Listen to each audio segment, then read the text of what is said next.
যারা নেক আমল করে, ওয়াবুদু রাব্বাকা হাত্তা ইয়াতিকাল ইয়াকিন, মৌত পর্যন্ত, মৃত্যু পর্যন্ত ঈমানের উপরে, নেক আমলের উপরে, তাওহীদের উপরে, সুন্নাতের উপরে স্থির থাকতে হবে। ইন্নাল্লাযীনা ক্বালু রাব্বুনাল্লাহ সুম্মা ইসতাকামু তাতানাজ্জালু আলাইহিমুল মালাইকা।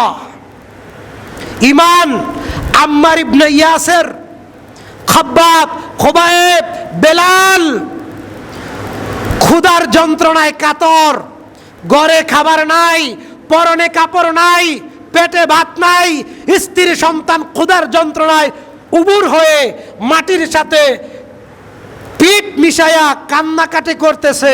আর বেলালকে ধরে এনে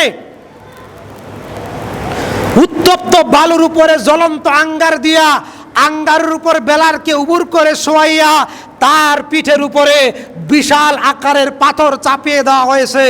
তারপরেও বেলাল ঈমানের উপর থেকে, নেক আমলের উপর থেকে, সুন্নতের উপর থেকে সরিষা পরিমাণ বিচ্যুত। এটার নাম ঈমান, এটার নাম আমল। সুখে থাকলে নামাজ সবাই পড়তে পারে, বিপদে পড়া অবস্থায় 2 রাকাত নামাজ সবাই পড়তে পারে না।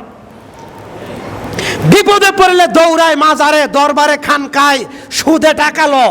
আমার স্ত্রী অসুস্থ, সিজার করতে হবে, সুদে টাকা লো। আরে ভাই, তুমি ওযু করে মসজিদে 2 রাকাত নামাজে দাঁড়িয়ে যাও, ওয়াল্লাহি আল্লাহর কসম, ওয়াল্লাহি আল্লাহর কসম, সালাম ফিরানোর আগেই তোমার ডাক 7 আকাশ ভেদ করে, লৌহে মাহফুজ ভেদ করে, সিদরাতুল মুনতাহা ভেদ করে আরশে আজিমে আল্লাহর দরবারে পৌঁছায় যাবে।